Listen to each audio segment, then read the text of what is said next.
Elias Thorne smelled the coming snow on the sharp wind.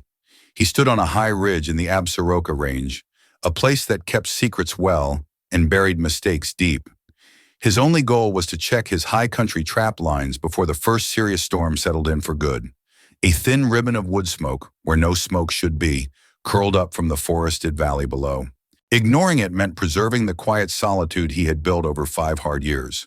But investigating it could drag him back into the world of men he had left behind for dead.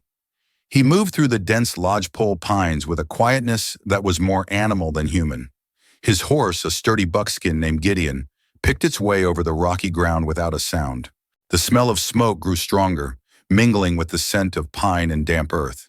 He dismounted 100 yards out, tethering Gideon to a low-hanging branch, and proceeded on foot.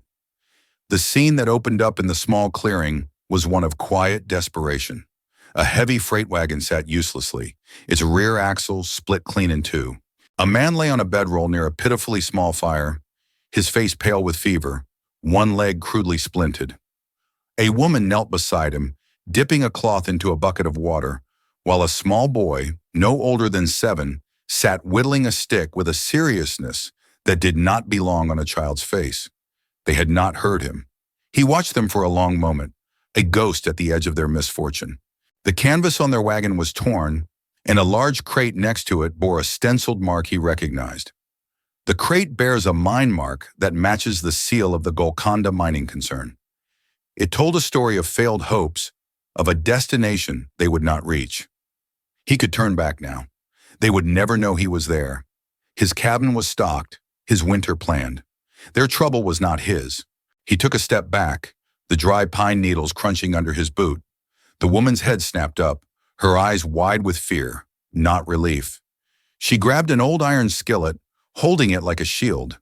He raised his hands slowly, showing they were empty. He had promised himself he would never get involved in the affairs of others again. The mountain, it seemed, had other plans. He did not offer pleasantries, only a diagnosis of their situation.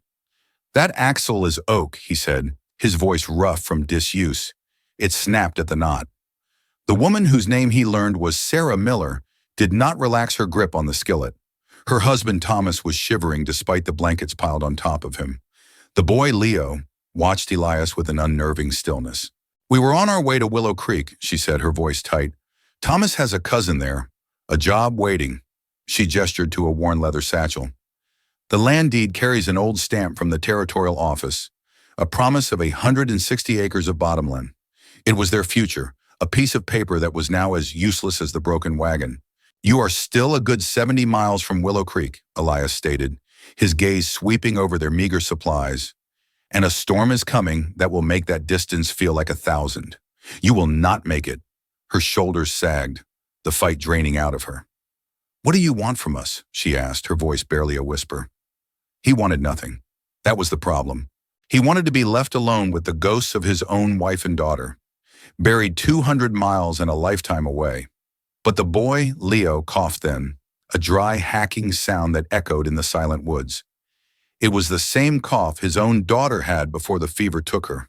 Elias turned away and began gathering firewood, his movements precise and economical. He would help them, not out of kindness, but to silence the echoes in his own memory. He had come to these mountains to be empty, and this family was filling the spaces he had fought so hard to clear.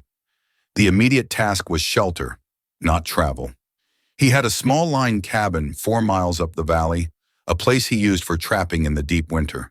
It was not much, but it was sturdy, and it had a stone fireplace that drew well. The journey would be slow. Thomas could not walk, and Sarah, though strong, was worn thin with worry and exhaustion. Elias spent the rest of the afternoon constructing a travois, lashing 2 long pine poles together with strips of canvas cut from the wagon cover. He worked with a focused intensity, ignoring Sarah's attempts at conversation. He did not want to know their story. Stories were anchors, and he had cut himself loose long ago. As dusk fell, they ate a thin stew made from one of his rabbits and the last of their potatoes. Thomas drifted in and out of a fevered sleep, muttering about a man named Cain and a lost silver box. Sarah's face tightened at the name, but she said nothing. Anyone listening in the dark feels the stove warmth hold steady. The next morning, as Elias was securing Thomas to the travois, He noticed something on the broken axle he had missed the day before. It was not a clean break from stress. Deep in the wood, almost hidden by the fracture, was a deliberate score mark, a deep cut made by a sharp blade. It had been weakened, set up to fail on this rugged stretch of trail. Someone had wanted this wagon to break down, right here, in the middle of nowhere. Their trouble was not a simple accident, it had been arranged. The journey to the line cabin was a quiet, grueling affair. Elias took the lead, pulling the travois with a steady, relentless pace. Sarah followed close behind, steadying her husband when the path grew rough, while Leo walked beside her, his small hand often finding hers. The forest was thick with the coming winter's silence. The only sounds were the scrape of the poles against the rocky ground, Thomas's pained breathing, and the whisper of the wind through the pines. They moved through a world of gray rock and dark green trees, under a sky that was the color of old pewter. Elias pointed out landmarks not with words but with a simple nod of his head. A twisted juniper that marked a spring, a peculiar rock formation that meant they were halfway there. He was a man who spoke the language of the land because he had forgotten how to speak the language of people. They stopped only once, to drink from the spring and eat cold strips of dried venison Elias provided from his pack. Sarah tried again to thank him. He cut her off. "Save your breath for the climb," he said, not unkindly. "It gets steeper from here." She looked at him then, truly looked at him, and saw the deep lines etched around his eyes. They were not from age, but from a sorrow so profound it had reshanged his face. She fell silent, understanding that his help was a transaction he was having with himself, and she was merely a witness. Late in the afternoon they arrived. The cabin was little more than a single room of notched logs and a sod roof, built into the side of a hill for protection from the wind. But to the Millers it was a palace. Elias had a fire going in minutes, the stone fireplace radiating a welcome heat. He helped Sarah move Thomas to a cot in the corner, his touch gentle despite his rough exterior. While Sarah tended to her husband, Elias showed Leo how to stack firewood inside the door, how to check the kindling box. The boy was a quick study, his solemn eyes absorbing every detail. Elias found himself explaining things he had not said aloud in years. "This is pitch pine. It burns hot and fast. This is oak. It burns slow and steady. You need both." Later that evening, after a simple meal, Elias stepped outside to check on Gideon. The first flakes of snow were beginning to fall, ghosting through the darkness. He stood for a long time, watching them melt on his worn leather coat. He had brought the world into his sanctuary. As he turned to go back inside, a flicker of movement at the edge of the trees caught his eye. It was gone as quickly as it appeared, but he was certain of what he saw. It was a man on horseback watching the cabin. The man was too far away to see clearly, but his presence was a cold weight in the air. They were not alone in these woods. The snow had come to stay. The next morning, the world outside the small cabin window was a blanket of white. The snow had fallen steadily all night, and it was still coming down, thick and silent. The tracks of the mysterious rider were gone, buried under a foot of fresh powder. Elias said nothing about what he had seen. There was no sense in alarming Sarah. He had his own suspicions, and fear was a luxury they could not afford. His focus was on the immediate. The cabin needed to be fully secured for a long stay.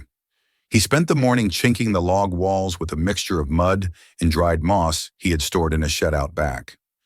Leo followed him like a shadow, handing him tools, his silence a comfortable counterpoint to Elias's own. Inside, Sarah had created a small pocket of order. Their few belongings were neatly stowed, and a pot of something that smelled like soup was simmering over the fire. Thomas's fever had broken during the night, and though he was weak, his eyes were clear for the first time in days. He watched Elias with a guarded curiosity. "You are a long way from any town," Thomas said, his voice a dry rasp. Elias grunted in response, not looking up from the leather strap he was mending. "This is my town," he replied. The statement hung in the air, defining the boundaries of his world. Sarah set 3 bowls of soup on the small, rough-hewn table. She had found a small sack of dried beans and onions in her husband's pack. "The trading post ledger shows 3 names from last winter," she mentioned casually, as if talking about the weather.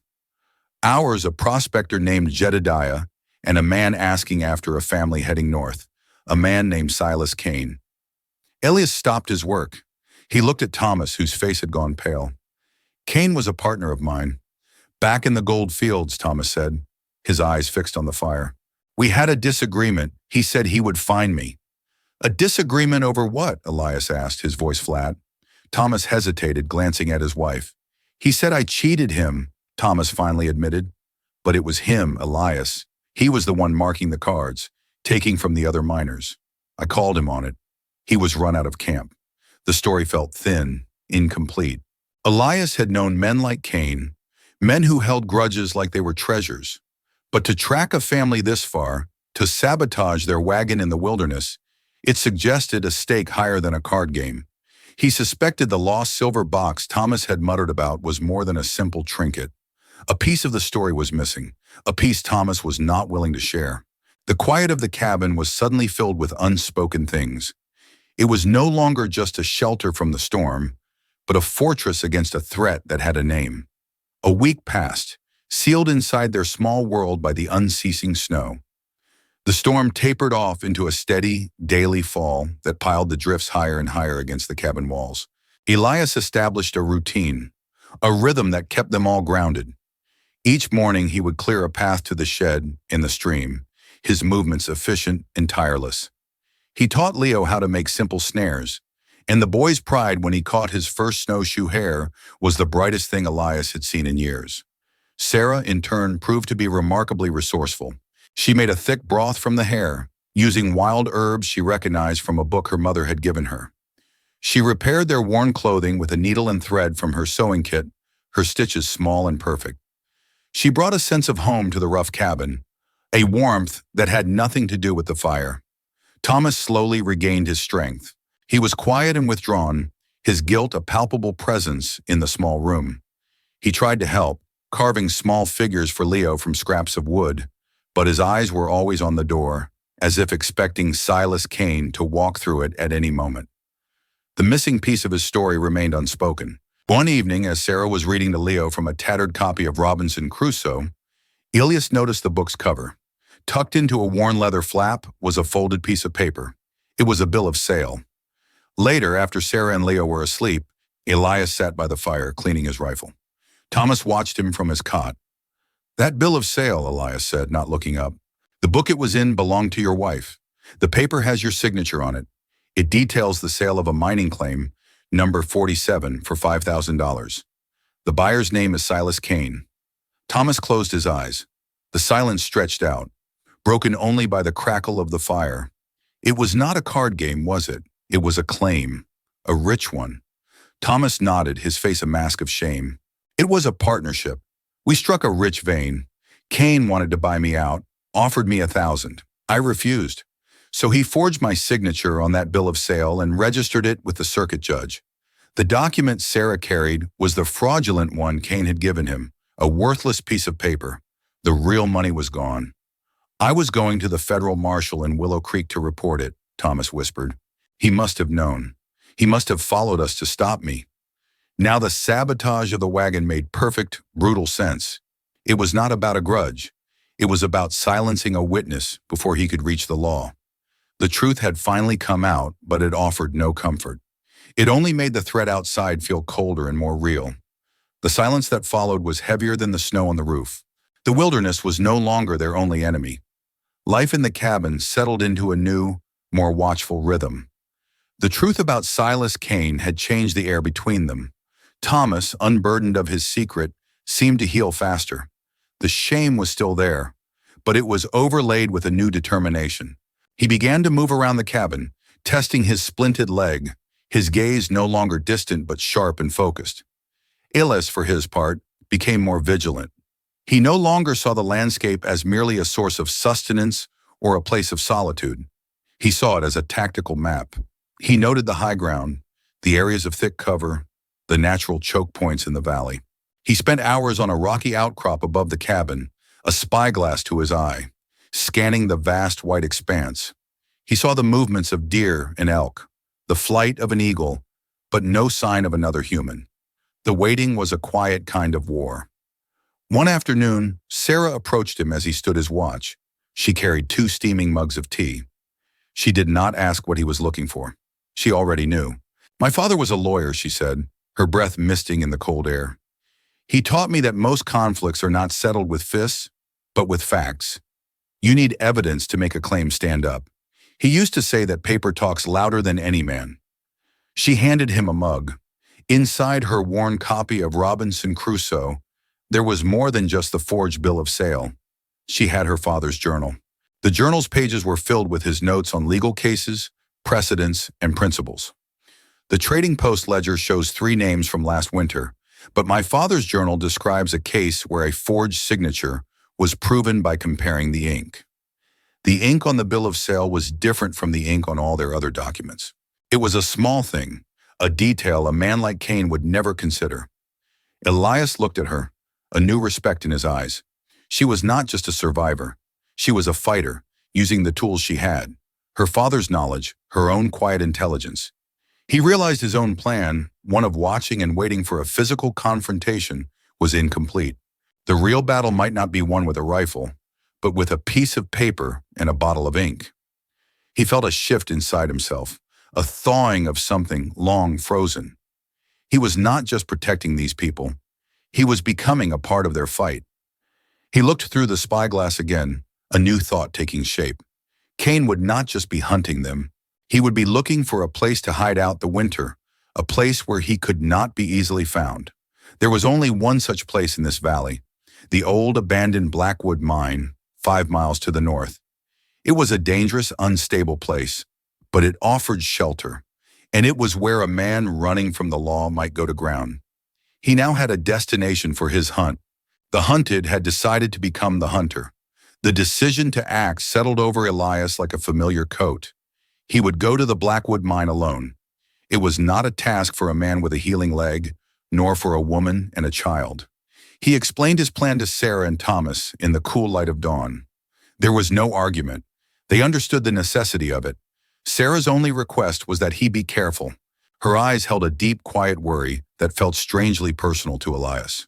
Before he left, she pressed a small, tightly wrapped package into his hand. It was food, bread she had baked in the skillet, and strips of dried venison. But it felt like more. It felt like a tether, a promise of a place to return to. He set out on snowshoes, his rifle resting comfortably in the crook of his arm. The world was a brilliant, blinding white. The sky was a sharp, cloudless blue. He moved with a purpose he had not felt in 5 years. He was not just a trapper checking his lines. He was a protector, a man with a duty. The journey was slow and deliberate. He did not take the direct route along the valley floor, but stayed high in the timberline, using the dense trees for cover. Every few hundred yards, he would stop, listen, and watch. The silence of the winter woods was absolute. There was no wind, no bird song, just the soft crunch of his snowshoes on the powder. It took him half the day to reach the ridge overlooking the Blackwood mine. He settled himself behind a granite boulder, pulling a wool blanket over his shoulders for camouflage and warmth. The mine entrance was a dark slash against the white hillside. A thin, almost invisible trail of smoke rose from a makeshift chimney pipe sticking out of the roof of the old foreman's shack next to the mine. Cain was there.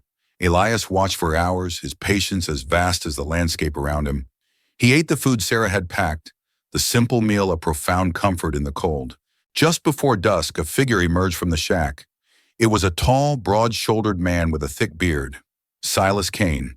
He stretched, scanned the surrounding hills, and then went back inside. He seemed confident, secure in his isolation. Elias now had his confirmation.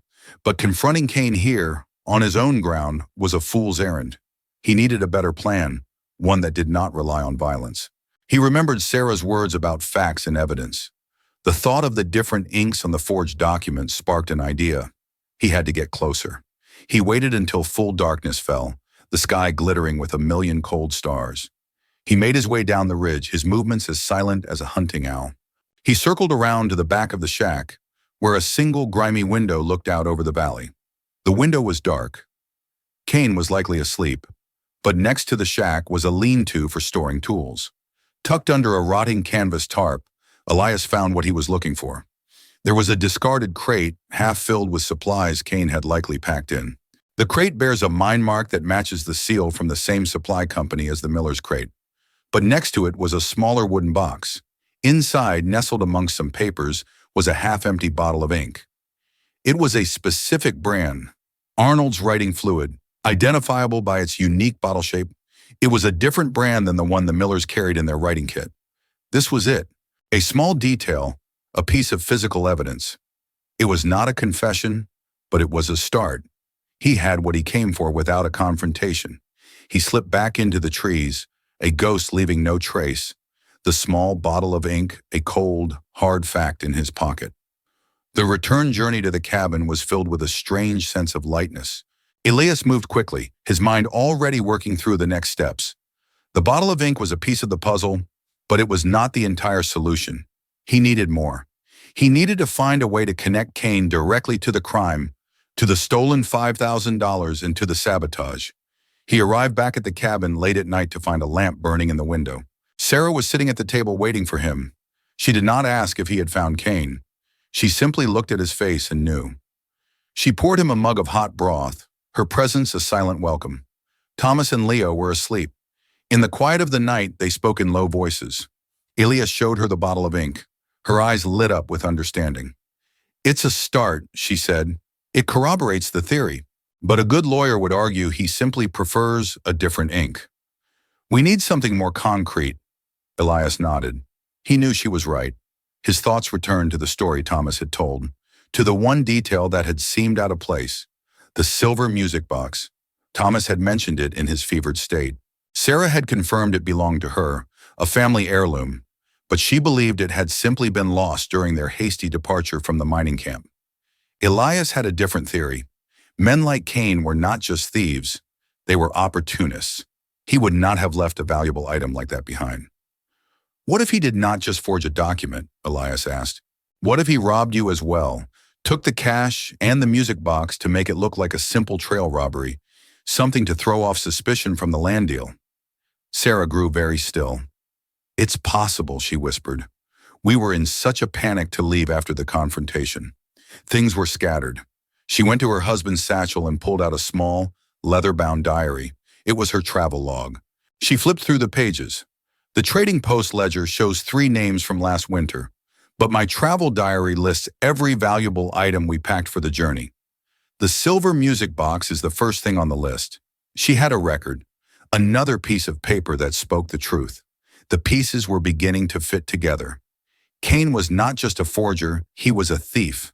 And somewhere, likely at that mine, was a silver music box and a large sum of cash. The evidence was not just ink and paper anymore. It was becoming a story of greed that any lawman would understand. Suddenly, Leo cried out in his sleep, a small, frightened sound. Sarah went to him immediately, stroking his hair, murmuring soft words of comfort until he settled again. Elias watched her, a feeling of deep, aching familiarity washing over him. He was seeing the ghost of his own wife tending to their daughter. But this was not a ghost. This was real. This was a family he was now bound to protect, not just from a man, but from the kind of loss he knew all too well. The stakes were no longer about justice. They were about preserving this small circle of warmth against the cold. A thaw began, not in the weather, but in the slow, careful way people who have known hardship learn to trust one another. Elias found himself talking more, sharing small details about his life before the mountains. He spoke of his wife's garden, of the way his daughter used to laugh. He did not speak of their deaths. He did not have to. Sarah understood the empty spaces in his sentences. In return, she shared stories of her life in the East, of her lawyer father who taught her to value logic and reason above all else. Thomas, now walking with the aid of a carved crutch, began to contribute more, taking over the task of chopping firewood, his movements growing stronger each day. He and Elias developed a quiet understanding, a bond forged in shared responsibility for the family's safety. The plan they devised was one of patience, not aggression. They could not risk a direct confrontation with Kane. Instead, they would use the evidence they had gathered to bring the law to him. The nearest town with a federal marshal was Willow Creek, still 70 miles away through snow-covered territory. It was a journey Elias would have to make alone, and soon before the spring melt made the rivers impassable. While they waited for a break in the weather, a new routine emerged.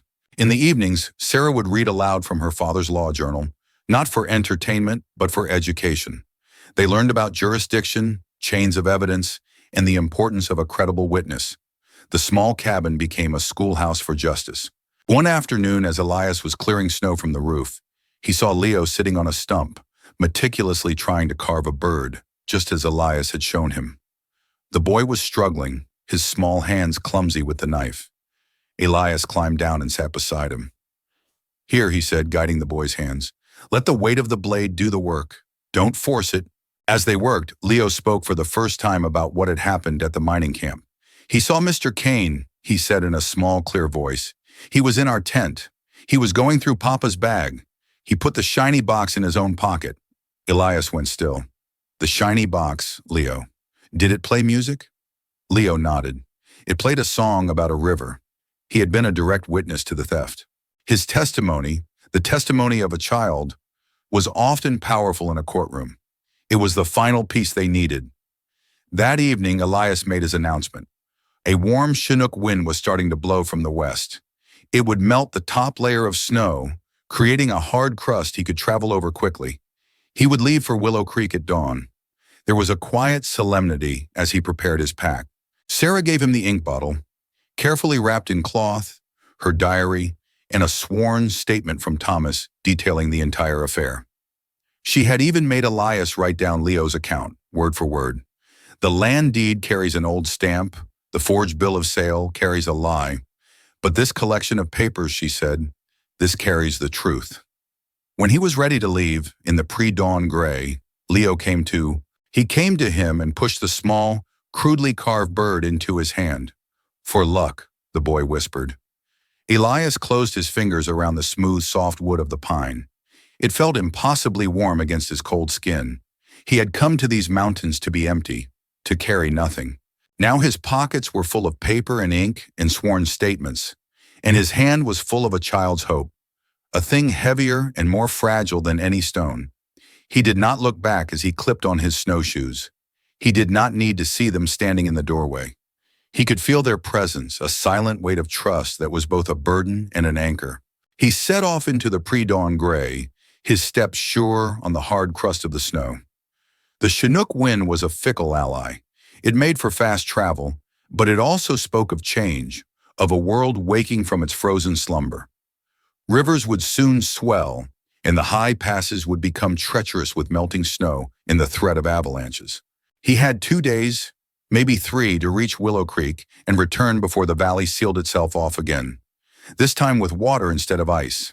He moved with the tireless rhythm of the wilderness, his thoughts focused not on the 70 miles ahead, but on the first 5, the stretch of valley that led to the Blackwood mine.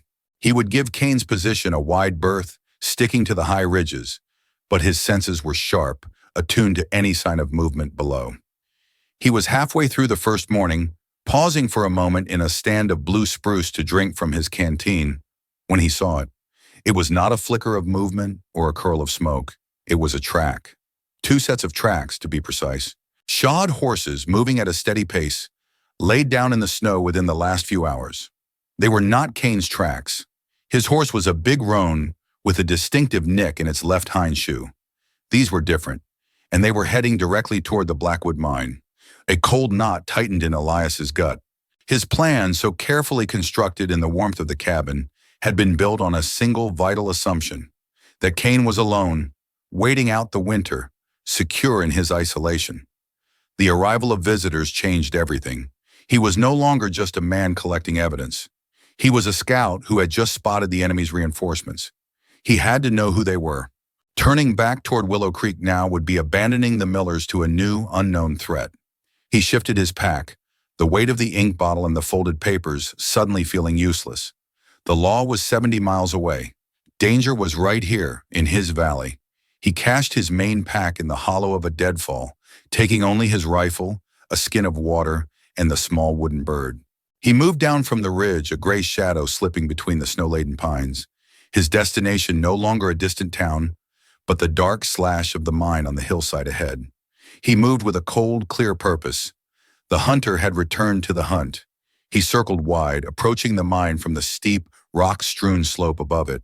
The position gave him a clear view of the foreman's shack and the mine entrance. The 2 horses he had tracked were tethered near the lean-to, their breath pluming in the cold air. They were quality animals, branded with the double diamond of the Golconda mining concern. Elias felt the pieces click into place with the grim finality of a closing trap. Cain had not been hiding with the money. He had already sold the fraudulent claim. These were not his partners.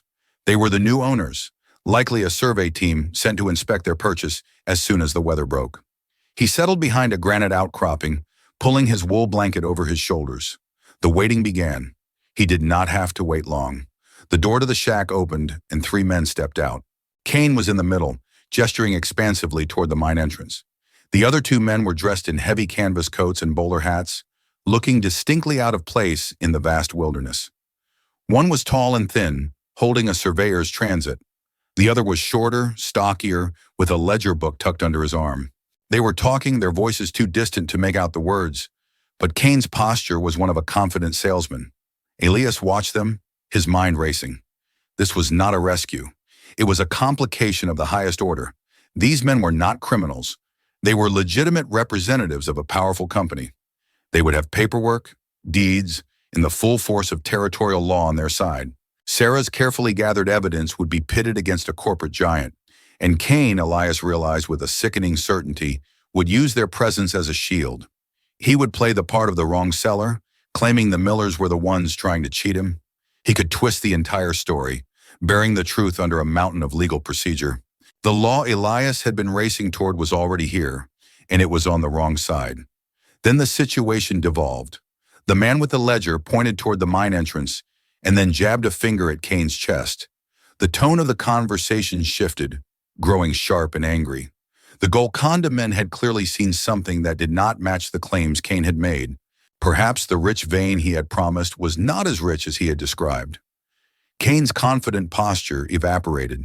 He took a step back, his hands raised in a placating gesture. The stocky man was not placated. He shoved Cain hard, sending him stumbling backward. This was his chance. A moment of chaos before new battle lines were drawn. Elias did not hesitate. He rose from his position and fired a single shot into the air. The crack of the rifle echoed across the valley like a clap of thunder. The 3 men below froze, their heads snapping up, searching for the source of the sound. Elias remained perfectly still, a part of the rock and snow. The 2 Golconda men, unnerved, immediately drew their sidearms, their fear and suspicion now directed at the entire landscape, including the man they had just been arguing with. Cain, seeing his opportunity, bolted. He did not run for the woods.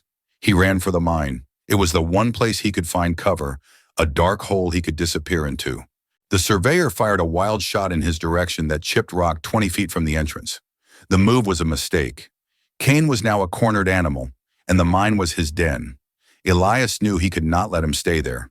The evidence, the music box, and the stolen cash were almost certainly inside. He had to go in after him. He had to end this now, before the company men could regroup and assert their own brand of order. He left the safety of the ridge, scrambling down the scree slope, using the noise and confusion as his cover. The Golconda men were focused on the dark maw of the mine, shouting at Cain to come out. They did not see the second ghost that slipped past them and disappeared into the same darkness. The air inside the mine was cold and dead, thick with the smell of damp earth and black powder. The darkness was absolute. Elias stood just inside the entrance, letting his eyes adjust, his rifle held ready.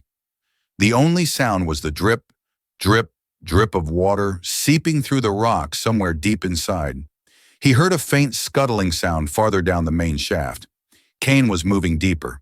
Elias followed, one hand trailing along the rough-hewn wall, his feet shuffling to feel for loose rock or forgotten holes. He was in Cain's world now, a labyrinth of greed and desperation. He moved slowly, deliberately, a predator in the dark. He could hear Cain's ragged breathing now, just around a bend in the tunnel. There was a faint scratching sound, the noise of a man digging frantically at something. Elias flattened himself against the wall and listened. "You think you can take it from me?" Cain muttered to himself, his voice a low, crazed whisper. "It is mine. I earned it." He was not talking to Elias. He was talking to the ghosts in his own head. Elias rounded the corner slowly.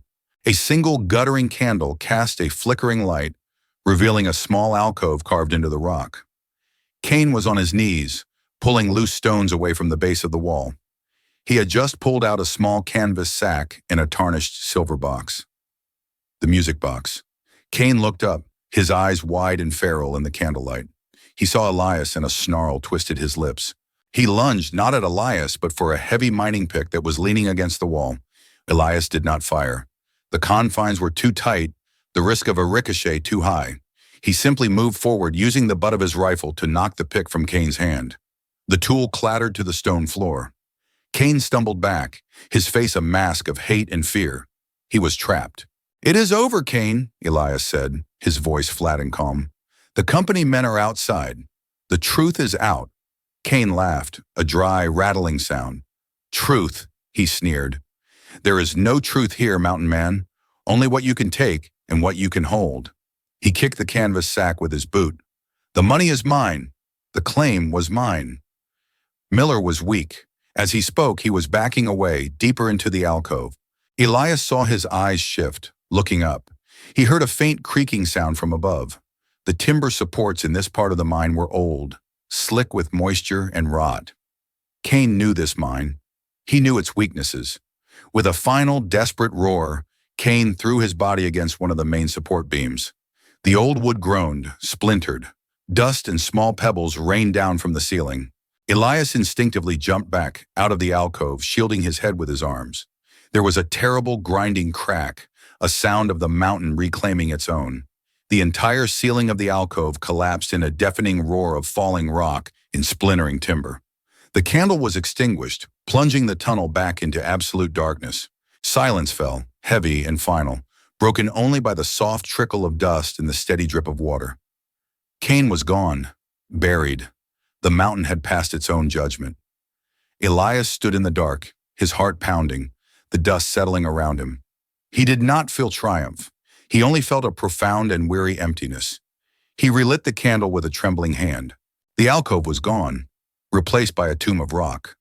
But just at the edge of the rockfall, half buried in the debris, lay the canvas sack and the silver music box. He picked them up. He had the evidence. He had the truth. He turned and walked slowly back toward the light. He emerged from the mine, blinking in the sudden brightness. The two Golconda men were waiting, their pistols still drawn, their faces pale and tense. They stared at Elias, then at the sack and the box in his hands, then at the dark, silent mine entrance behind him. "What happened in there?" the stocky man asked, his voice shaking slightly. "He is dead," Elias said simply. "The mine is unstable. He betrayed you, just as he betrayed the family he left to die in the snow." He tossed the canvas sack onto the ground. It landed with a heavy thud. "That is the $5,000 he stole from Thomas Miller." He held up the music box, and this is the proof. He walked over to them, his movements deliberate, his gaze unwavering. "My name is Elias Thorne. I am acting on behalf of the Miller family, the rightful owners of Claim 47. He then proceeded to tell them the entire story, his voice low and steady. He spoke of the sabotaged wagon, the forged deed, Sarah's diary, the different inks, the testimony of a small boy. He did not raise his voice. He simply laid out the facts, one cold, hard truth after another. The company men listened, their expressions shifting from suspicion to a kind of weary comprehension. They were businessmen, not killers. They had walked into a situation far more complex and dangerous than a simple land survey. The stocky man, who introduced himself as Mr. Harris, looked at the silent mine, then at the sack of money, and then at Elias. He knew a losing hand when he saw one. Continuing to press their claim would mean a federal investigation, a messy court battle, and their company's name dragged through the mud over a single remote claim. It was not worth it. He looked at his partner, who gave a slight, almost imperceptible nod. A deal was struck, not in a courtroom, but right there on the snow-covered ground in the shadow of the mountain. The Golconda mining concern would relinquish its claim. The recovered money was the Millers to keep. In exchange, the official report would state that Silas Cain, their contracted seller, had died in an accidental mine collapse during the survey. It was a clean solution, a practical one. Paper would talk louder than any man. Harris would draft the documents, making everything legal. He asked where the Millers were. Elias just shook his head. They are under my protection, he said. You can leave the papers at the marshal's office in Willow Creek. I will see they get them. Harris nodded, understanding the unspoken warning. He and his partner gathered their equipment, mounted their horses, and rode away without a backward glance, eager to leave the valley and its harsh justice behind. Elias stood alone, the silver music box in his hand. He opened it. A tiny, tinny melody played, a song about a river. It was a small sound in the vast wilderness, but for the first time, it did not sound like justice. It sounded like a promise he could finally keep. He turned his face toward the south, toward the small cabin hidden in the pines. It was time to go home. The spring that followed was not an easy one, but it was a beginning. Elias helped Thomas build a new, larger cabin on a piece of bottomland near a clear, fast-running creek. The sound of their axes became a familiar part of the valley's song, a rhythm of construction and hope. The deed, officially transferred from Golconda and filed by Elias on a trip to Willow Creek, confirmed that the 160 acres were theirs. The land deed carries an old stamp, Sarah had said, but now it carried a new future. They were no longer refugees from a failed dream. They were pioneers. Sarah planted a garden, her hands turning the dark, rich soil. She coaxed green life from the ground with a quiet determination, rows of beans and squash and potatoes that promised sustenance and permanence. The wilderness was no longer an enemy to be survived, but a home to be cultivated. Leo, freed from the fear that had kept him silent, became the valley's foremost explorer, his laughter echoing through the trees as he followed Elias on his trapping lines, learning the names of the birds and the tracks of the animals. Elias did not return to his own cabin on the high ridge. He moved into the small line cabin, a close neighbor rather than a distant ghost.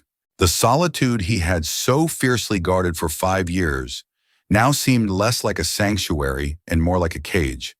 He found a different kind of peace in the simple routines of shared work, in the quiet evenings spent on the miller's new porch, in the comfortable silence that can only exist between people who have weathered a storm together. He taught Leo how to fish for trout in the creek. He showed Thomas the best places to hunt deer.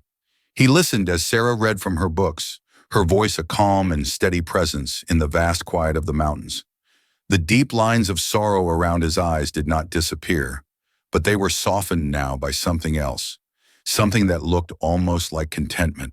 He was not the man he had been before he lost his family, and he was not the empty man who had found the Millers. He was someone new, forged in the space between memory and hope. One warm evening in late summer, they sat on the porch, watching the last light fade from the sky. The silver music box sat on the railing, silent. It had served its purpose. Leo was showing Elias the small wooden bird he had carved, which was now worn smooth from being carried in a pocket for months. "It looks more like a bird now," Leo said with solemn pride. Elias took the small carving, its familiar shape a perfect fit in his palm. "Yes," he said, his voice quiet. "It does." He looked from the wooden bird to the boy's earnest face, to Sarah and Thomas sitting side by side, their hands clasped. He looked out at the dark peaks of the Absarokas, the mountains that had taken everything from him and then, in their own time, had given him something back. He knew the ghosts of his wife and daughter would never leave him.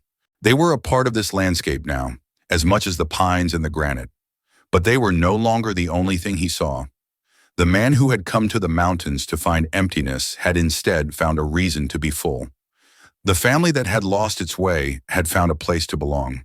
And in the heart of the great unblinking wilderness, they had built a small and fragile thing, a life.